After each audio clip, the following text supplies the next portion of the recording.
আসসালামু আলাইকুম। এটা ব্লকটেক কর্তৃক একটা রাস্তা করা হয়েছিল 2021 সালের অক্টোবর মাসে।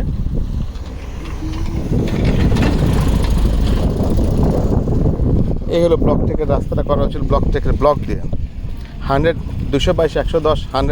ব্লক। আপনারা দেখতে পাচ্ছেন এই রোড সাইড ব্লকগুলো আমাদের দেয়া, এই জায়গাটা আমরা করে দিয়েছিলাম। তো আমাদের একটা পয়েন্ট ছিল যে এই যে ব্লকগুলি আমরা দিচ্ছি, ব্লক দিলে হয়তো রাস্তাটা পানি সিপ করবে, এই হবে সেই হবে, রাস্তা ডেবে যাবে। এবং আপনারা দেখতে পাচ্ছেন যে এই পাশে রাস্তার কি অবস্থা। এই যে এখানে একটা হেরিংবন রাস্তা করা হয়েছে এই জাস্ট 6 মাস আগে, 6 মাসের মধ্যে হেরিংবন রাস্তা শেষ।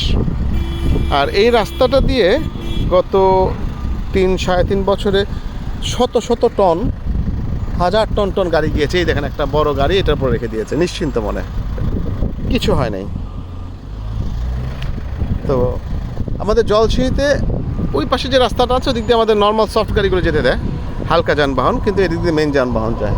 তো আমাদের জলছিঁড়ির ভিতরে যে রাস্তাগুলো আছে সেই রাস্তাগুলো কিন্তু আমরা যদি এই ব্লক দিয়ে করতাম তাহলে কিন্তু আমাদের সকল রাস্তাগুলোতে মেনটেন্যান্স কস্ট অনেক কমে আসতো। এই রাস্তায় কোনো মেনটেন্যান্স আছে? ওই যে একটা বড় ভারী গাড়ি আসতেছে ইট নিয়ে, এই হলো অবস্থা। তো আমাদের মানে খরচ কমানোর জন্য, আমাদের সাশ্রয়ের জন্য, আমাদের লংজিভিটির জন্য ব্লক দিয়ে রাস্তা করলে অবশ্যই অনেক ভালো হবে।